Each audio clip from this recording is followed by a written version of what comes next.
Okay, we're live. Welcome back to another town hall. Let me share my screen for some notes and we'll get started here. Okay. I still have one in here for you, John, to write up something about the fiscal sponsorship agreement. That is correct. Okay. I haven't written it up because we are working on bylaws for the Eco Restoration Alliance, and I will soon approach this group to see whether we may want to marry those bylaws or whether we should keep the two things separate. Okay. Sounds good. The next one is for me to revise the new user email that goes out from the hub. I haven't done that and I am taking this off my list. It's just not something I'm going to get to. We will have to find somebody else. Jeremy, I can do that. Okay, thank you, Sarah. And same with this one. I don't need to write up this story about the Azure situation because I am finally connected with Azure support, and I'll give you an update on that shortly. We talked about having James Quilty come and talk to us, but I don't know if or when that's going to happen. I guess we'll just leave it here as a reminder. There is another week coming up on June 2nd that I will not be available. So it's probably easiest if we just skip that week unless somebody wants to take over, but you know, it's under my Zoom account and I don't know how that would work. We'd have to figure that out. But like I said, probably the easiest thing to do is just skip a week. So I already put a note of that on the hub calendar for that day. Just a heads up, that's what is that, 2 weeks out, I think. Yeah, 2 weeks out, I think, is when I will be out of town and not, I won't have any connectivity. Okay, we're not tracking e-NABLE metrics right now. Time permitting, we'll talk about what we want to do there, but the balance of the e-NABLE fund is the same at 36.8. And oh my goodness, we have a lot of posts here from the hub. Thank you for doing this, Sarah. I don't know that we're going to be able to go through all these. Let's start in and see if we can get through some. Kate Fox trying to print the gauntlet for the Phoenix Hand V2, but it keeps printing flat. Yes, it prints flat. Then you thermoform it. It looks like Thierry already explained that. And somebody else talks about using hot water. So yes, you can use hot water or you can use a heat gun. Thierry mentioned a hair dryer. I'd be surprised if that works. It'll probably work on PLA, but if you're using PETG, a hair dryer is not going to do it. You'd have to use you know, a heat gun, unless I guess maybe you have a hair dryer that gets really super hot. It could work, I guess. So it looks like she already has the answers she needs there. Will Phoenix V3 wanted to show this miniature. Oh yeah, this was cute. So he printed it. Look at that. That's next to a AA battery. I mean, that is a tiny, tiny hand. I cannot believe he actually got that strung up and fully assembled. I don't see any elastic, so I don't know if he has the return action in there, but still pretty impressive at that scale. That's it's quite a feat. And Thierry shared his too, which, as he pointed out, though, his isn't wired up, so not quite as impressive, but still, those are fun ways to demo these hands, their basic principles. David, another Phoenix related post. My son's putting together a Phoenix V3 and he's almost finished. Notice that the silicone fingertips don't seem to stay in place well. Yeah, that's going to depend on size. I'm guessing that he's printing at 100% scale, which is a pretty small hand, and those gel grips are not really sized to fit properly on a hand that small. So you would probably want to use either some kind of adhesive like a rubber cement or like Will is saying, some kind of elastic bands to hold them in place. I see Vakil is recommending some glue, and he says what he used are plastic cuts. I don't know what those are. They're for protecting fingertips. Oh, so he's using something instead of those gel grips. But yeah, that's the general idea is you'd have to either glue them or secure them in place otherwise, because they're really designed to be put on the kind of hands that would typically be used for real people, which are almost always going to be larger than 100% scale. Usually it's going to be 130, 140, 150% scale, and they stay on much better with that size. So I think he's gotten the answers he needs. Says he used a touch of contact cement, so that'll do it. Jeremy from St. Joseph's Academy. Oh, this is me. Yeah, so I just shared this blog post that we wrote up. One of our teacher volunteers, John Gundy, who teaches physics and engineering at St. Joseph's Academy, he had a program where he was basically incorporating e-NABLE into his classroom and having his students learn how to make the devices. And what he's doing is he's actually having each individual student claim the badges as a way of kind of validating their efforts. And I've been processing those, but I asked him to go ahead and write up his experience and write up the program that he had. And so we shared that over on Enabling the Future. So there is a post up here with all the details of what he's doing and how the students have enjoyed that. So feel free to take a look. I just wanted to share that with others, so I put it in the hub. Kate, Nick finger.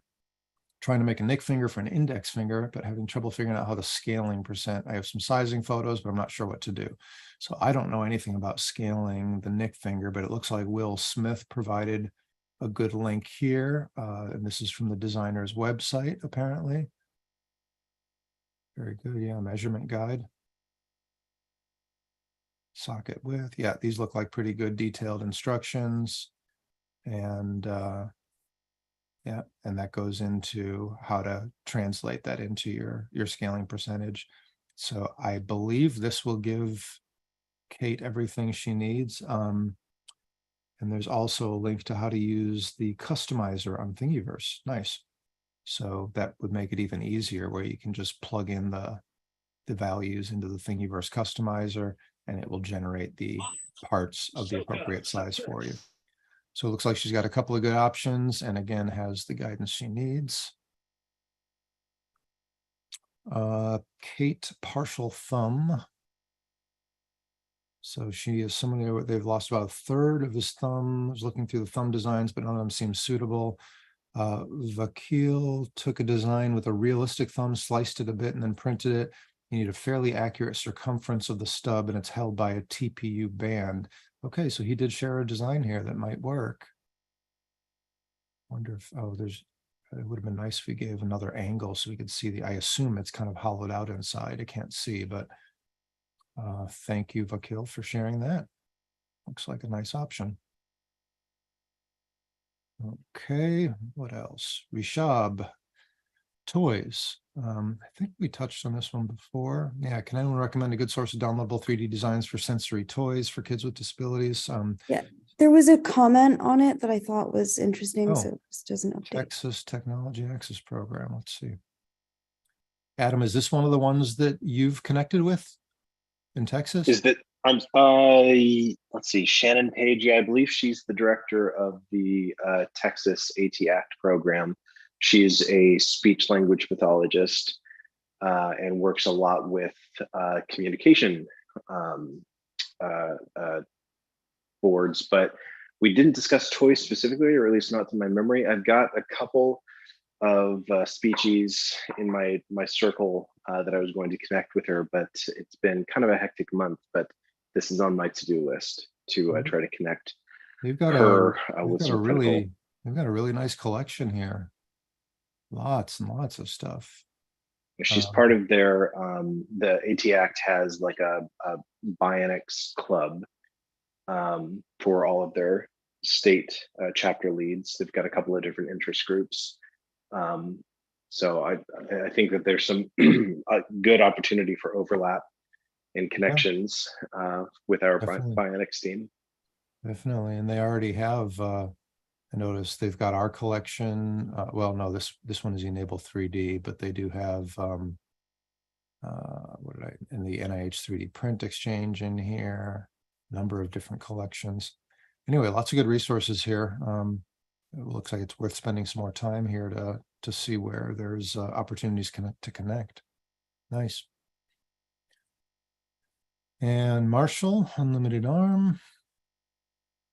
Run into an issue I'd like to see if anyone else has solved before I go reinventing the wheel. One is the elbow joint relaxed. The other is the same joint during actuation. You can see that the forearm piece is flexing in such a way as to put tension on that elbow joint and pin and holder. It puts so much tension on it that the round pin holder actually pops off.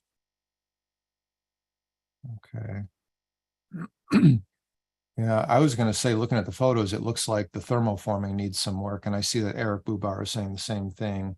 Keep working on thermoforming the shape until this doesn't happen. Because I think it's just, it's not quite shaped properly. And so that when it bends, it creates additional tension as the angle shifts. So I would agree with Eric, just looking at those photos, that you probably just need to do some more work on the thermoforming. Yeah. Other people are, Tanya says that, yeah, that happens all the time. We do fuse pin to the circle holder. Okay. So the outside piece, that little circle cover that holds the pin, they actually melt that together, I guess, which is another good way of strengthening that. So those are some good ideas. And Sarah, electronic skin. You want to talk to us about this, Sarah? Yeah, we don't have to talk about it if we don't have time. I saw it this morning and thought it was really interesting. It's about electronic skin for prosthetics that can carry sense of touch. So Wow. I thought that was really interesting. Organic semiconductor transistors. Wow. And sense external stimuli such as temperature and pressure and encode these stimuli into electrical pulses. Pretty cool. Very nice. Thank you for sharing that. Okay, don't have any upcoming one-time events. Let's see, what is our next? I didn't get to check this. Let me pull up the month's meetings here. So that is next Friday, Bionic Design meeting. Well, Monday, right? Monday the 22nd would be our next one, wouldn't it? Oh, actually, yes. I'm sorry. The next Monday is the education and new member meeting, and Ian is going to talk about the printing collaboration with NIH. Excellent. And Bionic Design next Friday. I just wanted to mention that I think I have to look it up. We did just get a presenter for that. But I will be on a train, so Jeremy has volunteered to stay for the beginning to set up the live stream. So thank you so much for that. There's a really good write-up here, by the way, about the work Adam's been doing, as well as some of the new programs he's working on with assistive technology. One thing that caught my eye here, and I think this is just it might have just been a copy and paste thing, but if you'll notice, Sarah, that the copy that we have here, first of all, there's something weird happened with the image, no big deal. But if we look down in here, especially this last element, there are a bunch of links, like as you talk about these different assistive tech programs, there's links to different things. The version that went out in the actual email newsletter didn't have any of those links. It was just text. I noticed that. I tried to fix it and it just wouldn't. It said every time I added a link, it said that it was in there, and nothing happened when I clicked on it. So okay, well, let me know if you run into that again. You can take a look in the editor. It's rather odd.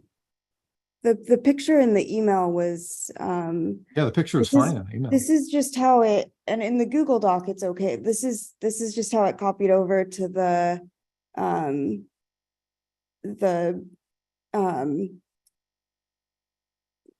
this May meeting section in the hub, but in the original Google Doc the last time I looked at it, and in the email the picture was fine. So I don't know what happened here. All right, sorry about that. No big deal. Just want to make sure it's something we're aware of. Okay, so quick update on the Azure hosting situation, which is ongoing drama, but I am connected with people finally. The grant money has been properly applied, at least so far, so that now going forward, our Azure hosting will be taken from that $3,500 a year grant. We've also significantly pulled back on the resource configurations for our virtual machines, so that while, for example, e-NABLE Web Central might be slower, I don't think we really care at this point, because we're just trying to keep it going until there's something else in place. It should at least be within our $3,500 a year grant and not continue to hit my credit card outside of that. They have agreed to a partial refund for the current year. So they are working on processing a refund of $2,600. They're still looking into what they might be able to do for prior years. So this is where it stands in summary. These are all the invoices that have gone to my credit card, totaling up to $14,800. $7,500 was previously reimbursed out of the e-NABLE fund. And with this new refund coming from Microsoft of $2,600, that means I'm now out of pocket about $4,600. So it's certainly a good move in the right direction. Hopefully they'll be able to do something more. I'm just waiting, but they've been pretty good about following up now that I'm connected with the right guy. He's actually sending me an email every day just to check in, even if he doesn't have any updates. So that's good. At least I know there's somebody plugged in. So I will keep working on that. Which leads me to the next topic here that I need to touch on briefly, which is just an update from me. I guess the bottom line is I'm overextended. I'm getting pretty burned out.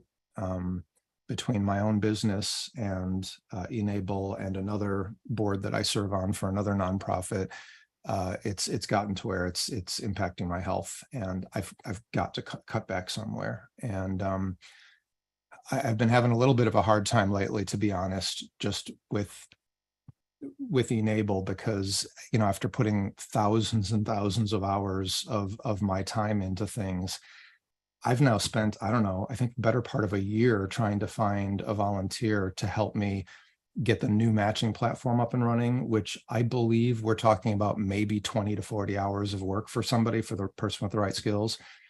And I just can't find anyone. You know, if I'm being honest, I'm a little frustrated that nobody in the community is willing to take on a project like that. And here I am kind of doing, you know, way more hours than I really can sustain.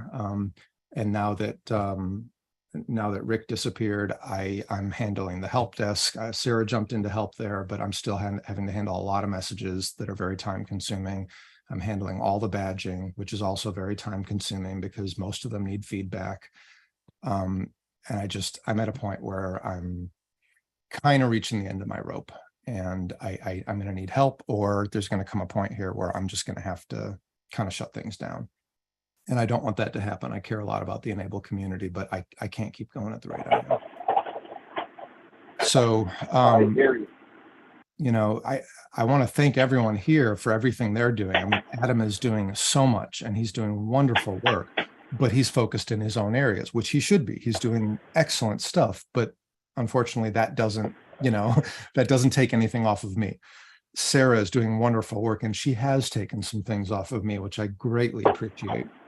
But there are a lot of things that are taking up my time that she can't do. I still do a lot of infrastructure work. This week I spent hours.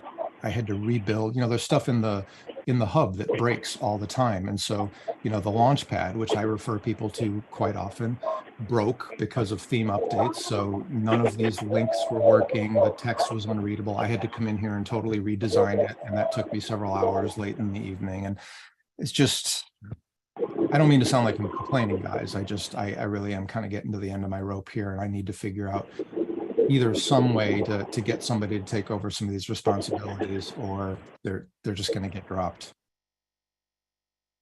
So I'm not quite sure. Understood. Shall we discuss? Please, I'd love input. Your breakdown is long overdue.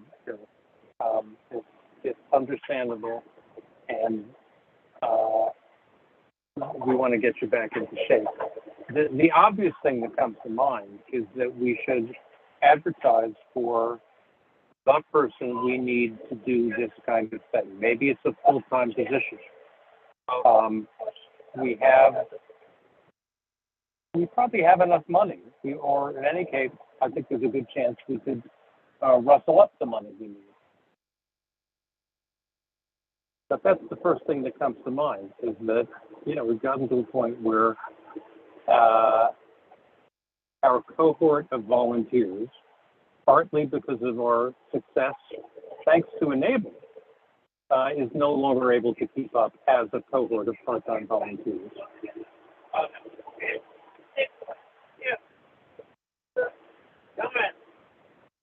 Any thoughts about hiring, you know, writing a job description for someone who can do the whole bowl of wax, and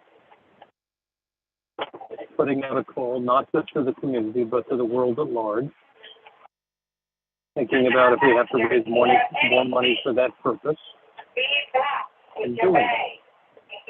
And for that matter, do you have the stamina for that process, which is not, you know, an instant process either. Yeah, I mean, that's the problem. I mean, I've put so much energy into trying to find volunteers to help with just the one item here on the list, the matching platform and the website. I've written up that description several times. I've posted on the hub several times. I've gotten volunteers that said, yeah, I can help with that, but it never ends up going anywhere. You know, they back out at the last minute or they reschedule because things get busy and then I have to start all over again. Well, but that's why I'm saying we're not looking for a volunteer now. We're looking for a paid staffer. So can I jump in really quick? Yeah, please, Adam. Of course. So I'm looking at this list here. I'm seeing a couple of discrete things. We're looking for a single project with some possible maintenance, if I'm interpreting that correctly, for building up the new matching platform. You're going to have to forgive me. I am not at all familiar with the actual work effort involved in doing something like that. Yeah, you're on track first. It's basically just updating the content. I mean, it's essentially a ready-to-use website. We have to plug in a couple of keys to make the Google Maps thing work, which any tech guy can do in a matter of, you know, less than an hour. And then it's really all about content updates. It's because right now the site was built for e-NABLE France. And so we need to kind of reword things and change the pages around to make it reflect more e-NABLE in general or e-NABLE US with more of a, you know, that kind of a focus. But it's mainly just, you know, changing existing pages and wording, not starting anything from scratch. I'm looking at these other things too. The help desk, I see a couple of paths forward there. Badging approvals, I can see a more coordinated effort instead of having a single individual responsible for all of those. And then this last item here, managing updating content on the hub. Can you speak to that really briefly? Well, you know, the hub is an entire ecosystem. There are, think about how many different spaces we have. Each of those spaces has, you know, wikis, there's link lists, those wikis get out of date, links break. There's constant maintenance that's needed to be able to make sure that people are able to find the resources that they need, that the information that we're presenting in the hub, in the wikis is current and up to date. There's the whole device catalog, which supposedly is, you know, in the process of moving over to NIH, but that hasn't happened yet. So it's in a state of flux. There's a lot of things throughout the hub. You know, it's not just about people messaging each other. There's a lot of static information that has to be maintained. Gotcha. So I have what I'll call just at a snap, some half-formed ideas for each of these. But I think that would start to broach into self-dealing territory for some things that we've been discussing recently, Jeremy and John. Well, I'll be honest, Adam, if it helps me get out of the situation, then it's not self-dealing. You'd be doing me a favor. I just texted Adam the question, could this be in the scope of your consultancy? So 100%. This is not self-dealing. So we have, I mean, just for those on the call who aren't familiar, I'm not at all stepping away from my position as outreach coordinator with e-NABLE. I'm going to be continuing that work, and I am not going to be, I'm really not interested in continuing this role in the paid position. Related though, I've recently formed a consultancy which assists, we have formed a mission and a vision to target organizations that have a mission themselves of supporting social good. So it's a business management, practice management consultancy that does exactly this kind of work, connecting opportunity gaps to individuals who are interested in helping organizations like e-NABLE to, you know, shore up their mismatches between, and oh, hey, it's my site. I made that. Look at that. Yes. Thank you, Squarespace, for the beautiful templates. But yeah, we have just launched this month, and we are already booking up, and it's been a real surprise and a huge kind of sea change for me personally in terms of where my career is, I think, going. But I'd like to, and I speak for Jason, the co-founder of Wildmont, here as well, and saying that we are really interested in assisting e-NABLE with these operational and outreach challenges that we're facing. So, maintaining some of these basic functionality level issues, as well as charging some avenues for fundraising efforts, and attempting to expand the scope and purpose of what e-NABLE really is here for. We have done a deep dive on e-NABLE's current state, and we are, I think, prepared to offer our services, obviously at a steep discount for what we would typically assess. But I think that this is something that maybe it's time to start looking at this in a formalized way. Consider what kind of terms would be sustainable for e-NABLE, because obviously we're really not looking to not looking to charge a whole lot. We're really looking to form a partnership, and if we're getting anything out of it, really it's the ability to kind of use e-NABLE as kind of white paper for the sort of things that we can do. Well, I'll be honest. I mean, I support it, and John does. At this point, I would consider it a personal favor if we could figure out a way to fast track this and get things going. Sure. So I don't know, I don't know how those next steps look. I think it probably involves some kind of a proposal coming from your end, even if it's without numbers, even if it's just here's what we think we can do.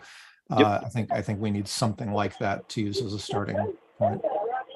Yeah, I know that Jason is he's very well connected in this world. He's worked in health and IT for the better part of 10 years now, and he's, unlike me, very good at networking.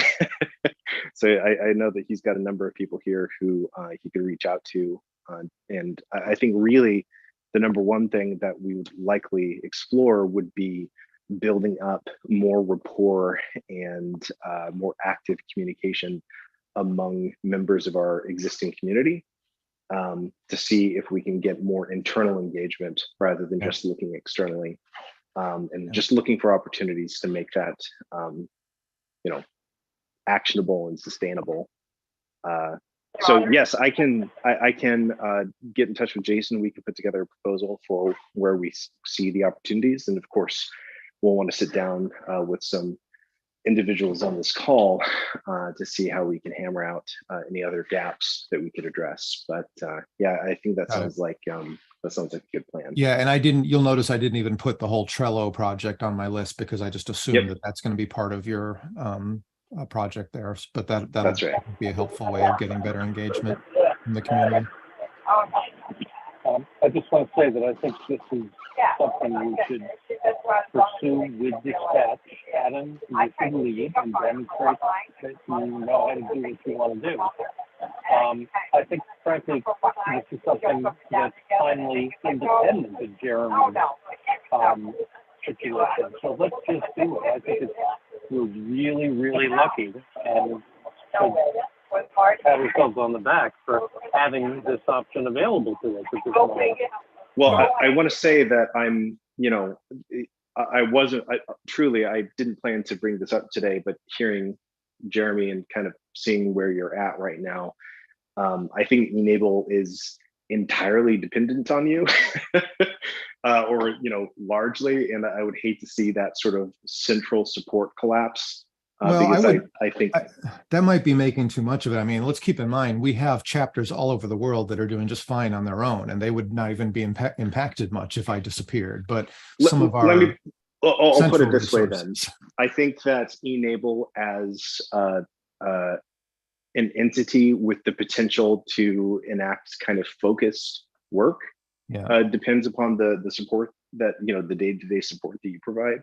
I think that the way e-NABLE has been I mean this complimentary, the way e-NABLE exists kind of as like a slime mold where there's not a head that can be cut off Well, is yeah, and a strength. you know, I've been But thinking about this a lot lately because of the stresses I've been under, and it occurs to me that I think a big part of the challenge does come from the fact that we've been trying to do this all with volunteers. You know, it was over a year ago that I decided I needed to start pulling back. And it was thanks to, you know, in a large part, it was thanks to the work that Ben Rubin was doing that I was able to do that. But then Ben, you know, got pulled away into a new career. And so some things came back onto me. And then we found, you know, Rick, and some things got taken off. And then Rick decided to retire. And so it's like every time we feel like we take 2 steps forward, you know, we lose that volunteer and then we're 3 steps back. And so I do think that taking the approach that we're talking about now is more sustainable. We need to do something that's not going to just disappear at some point, you know, in a few months because somebody decides they need to focus their efforts elsewhere. So operationally, we're kind of swinging line to vine instead of having something stable and consistent. Exactly. Yeah, that makes a lot of sense. Okay, great. Yeah, I'll throw. Go ahead, John. I'm sorry, I was just going to say, but I also heard you say, Adam, that one of your responsibilities would be working on the right way of engaging our far-flung community. The notion that people come in and do volunteer work but then move on would be okay if it fell onto the back of a service group that to deal with it rather than an individual who's got other things going on. Well, and I'll tell you, my thought here is expanding the notion of an e-NABLE chapter. I think this is a very device-centric model for what constitutes a chapter. And I think expanding that concept to include various levels of operations and delivery and logistics, just different body parts rather than just production.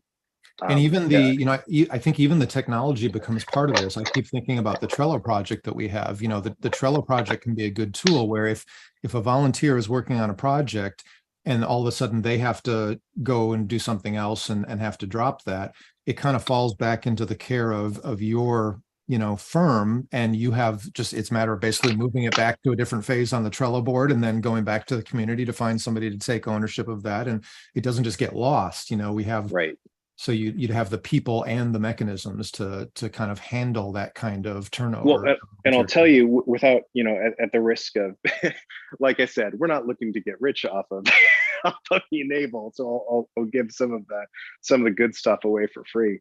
But I think that we have we've got in our scopes a couple of different organizations that are really interested in partnering with other nonprofits and you know, social good organizations.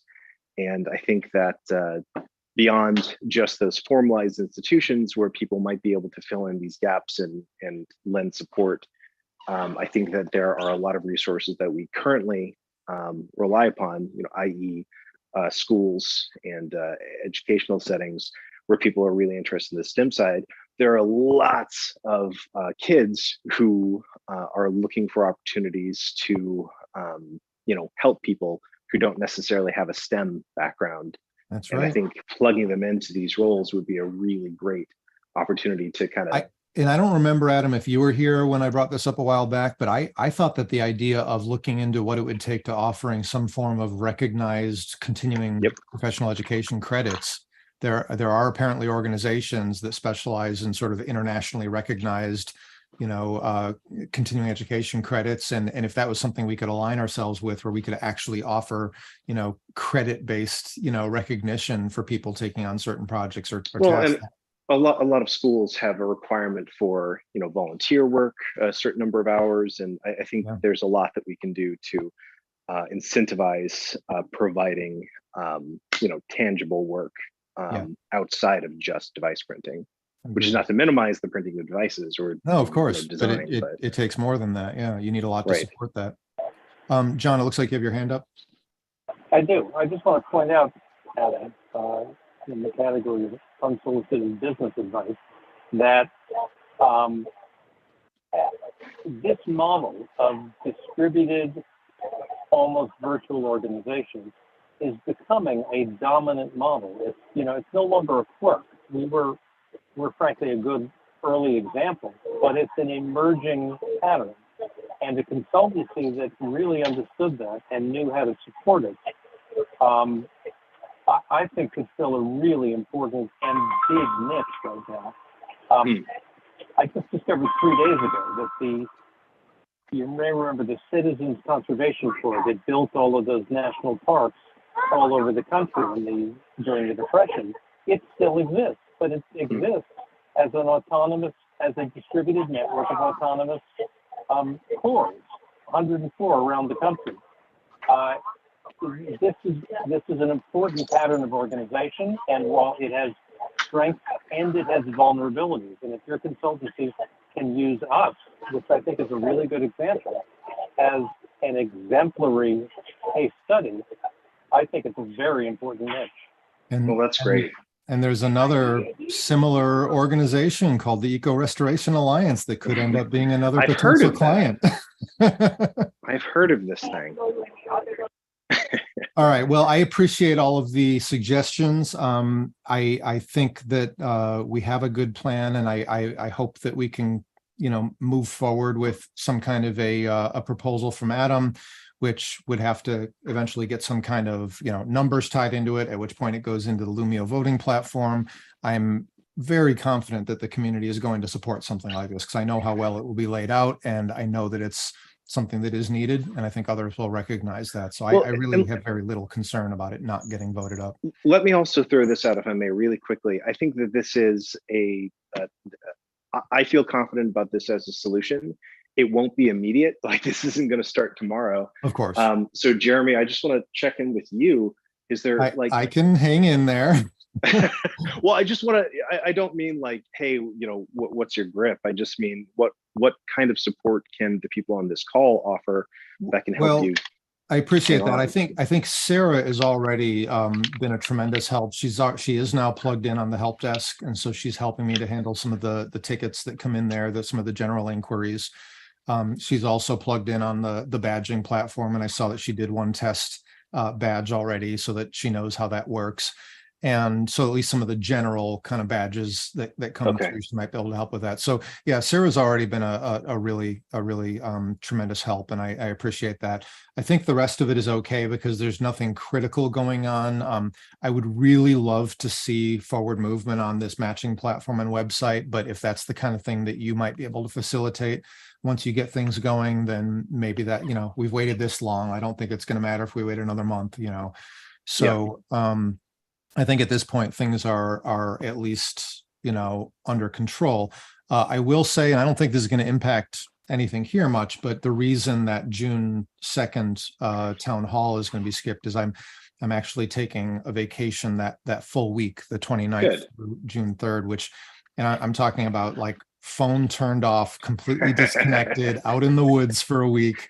Nice. This is something that I have literally never had the opportunity to do, to unplug for an entire week. So I will be completely and totally unreachable for that week. Good. Like I said, I don't think it's going to impact e-NABLE as much as, you know, it'll be tricky for my business, but they'll manage. So yeah, I think we're good. I feel much better just knowing that there's a plan and that there will be help forthcoming. So that helps a lot. So with that, let's move on. I'm glad. I just have one more thought. Yeah, I'm sorry. Jeremy, I don't know how feasible you think this is, but for some of the requests that come in through the help desk or badging that are more technical and that I just don't have the knowledge to respond to, if you think it would help to do maybe like a knowledge share so that I could respond, I don't know how shareable some of this knowledge that. Sure. Yeah. Well, I don't know that excuse me, I don't know that trying to do like a big brain dump on you would be very effective, but you do have a good idea in the sense that our help desk system has templates. You know, we could easily set up templated responses for some of those more common types of questions and inquiries. And we already have, you know, quite a few of those. I'll just show you where those are. So, because you're in the system now, so we can go up to this gear icon and go to templates.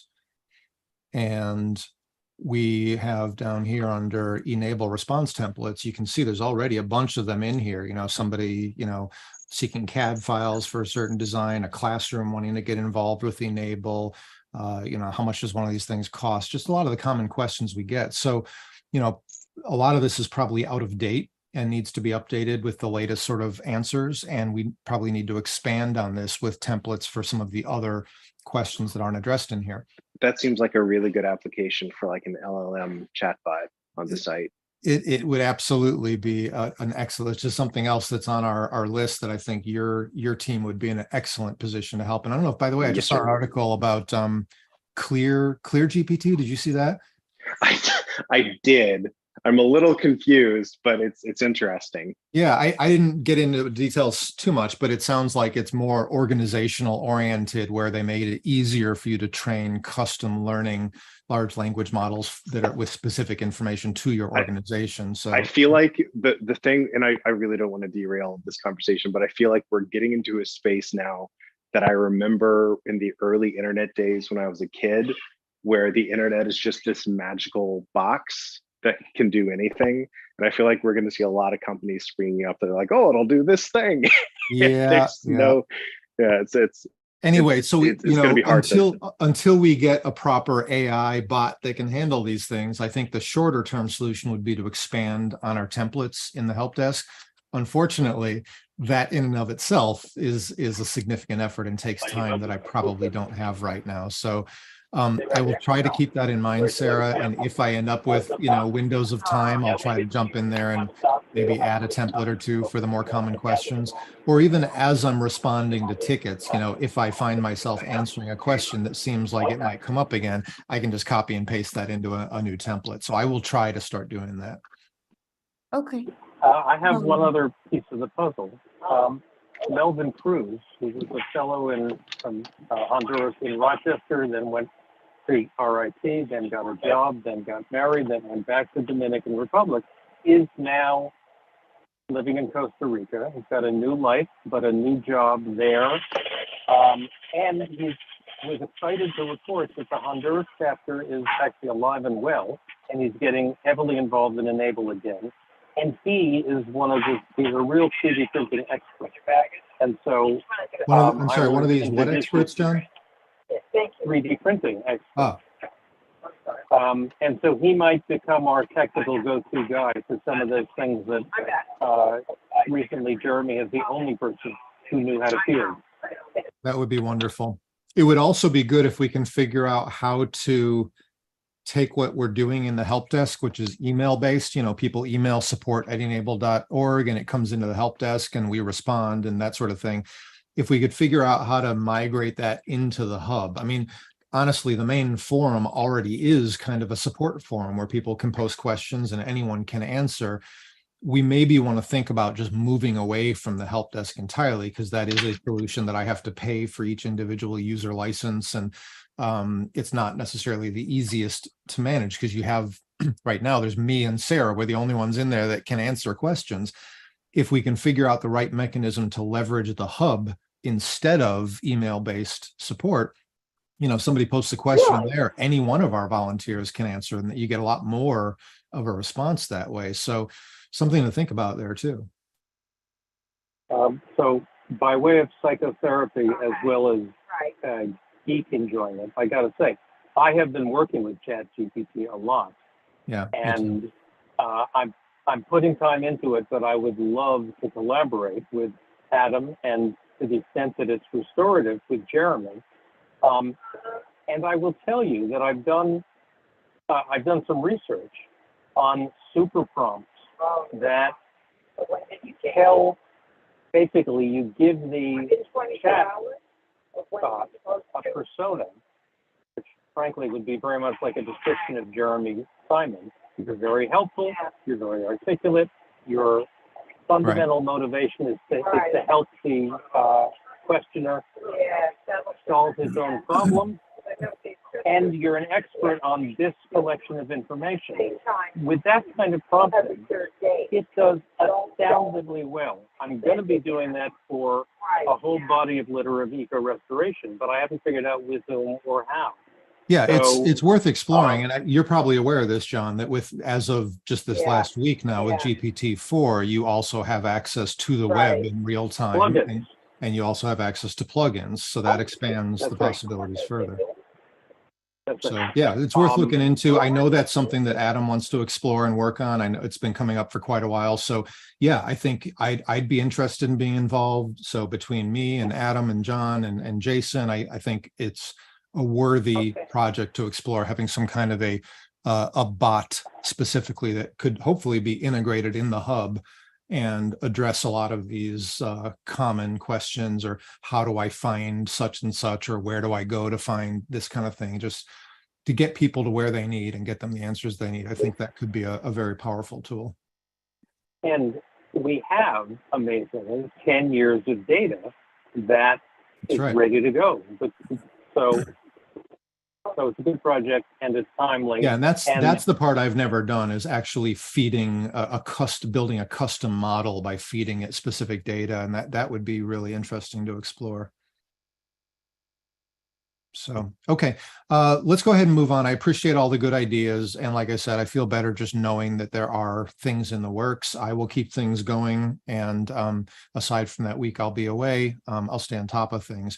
But I do want to shift us to the next topic here, because I see that we do have Tainara again today. I'm glad you're able to join. I'm sorry that we took up so much of our time on this, but let's use the time that we have remaining to talk and get any updates from Tainara and or Adam. Have you guys had an opportunity to have any further interactions or talk about next steps with this sort of clinical coordinator role that we talked about in past? Yeah, and Tainara, I really don't mean to speak for you. Let me just say really quickly that I apologize at the onset. I've been really subsumed with launching Wildmont this past month. But I know that Tainara has has shared a lot of really great ideas with me in the past, and we're going to be connecting in the weeks ahead about how this is going to start getting coordinated. But yes, sorry, Tainara, go ahead. Hi, everyone. Hello. I received some messages about how to start enable devices here in Brazil after our reunion here. So that's very, very cool, because the people say this video and they start to talk with me so I can answer it. And I start to make points like what people need to know to create the guideline to help another people who enter in the project and everything. So this is what I'm doing. And I give an idea to Adam to create a channel on Telegram. There we can put informations where people who more ask, like I ask more about something. So we can create something about that and put that in the channel, and people can see adapt like this. So yeah, and Tainara, we talked about that a little bit last week, and I haven't used Telegram too much, but I looked into it after we spoke, and it really is interesting. We currently we have Discord, which is really not utilized that much. So I think there's a link on the hub to the Discord server. But I feel like whether it's Telegram or WhatsApp or what have you, I think you're right that there would be a really great chance for people to try to be a little bit more visible and more vocal, which yeah. I think ties in really well with that internal engagement that we've been referencing. Yeah. Yeah, it's just because Telegram you can put information and people just can comment in this information you put. So it's different. You can send a lot of messages, so it's not so a mess. So it's more organization thing. So I don't know. It's just idea. Yeah. And then you also mentioned developing clinical guidelines. Or are you referring to creating standards for e-NABLE members to adhere to when they're delivering devices? Is that what you mean? Yeah. What Excellent. you need to pay attention. Yeah. What's important to know. Yeah. That's like. we need to connect on that at some point in the next couple of weeks to start outlining what that might look like, because that's obviously something that's really important to me too. Yeah. No, that's really exciting. Okay, it's just as I have in this week, so I don't have more things. Yeah. Okay. Well, thank you very much. Look forward to hearing more next time. I don't think I have anything else, so I'm going to just open it up to the rest of you if you have anything else that you'd like to talk about. Otherwise, we'll just wrap a few minutes early. Anybody have anything? Is there anything that anyone would like for me to include in the June calendar newsletter? I think we've got Chad Lehman with Makers Making Change. He's the director of innovation there.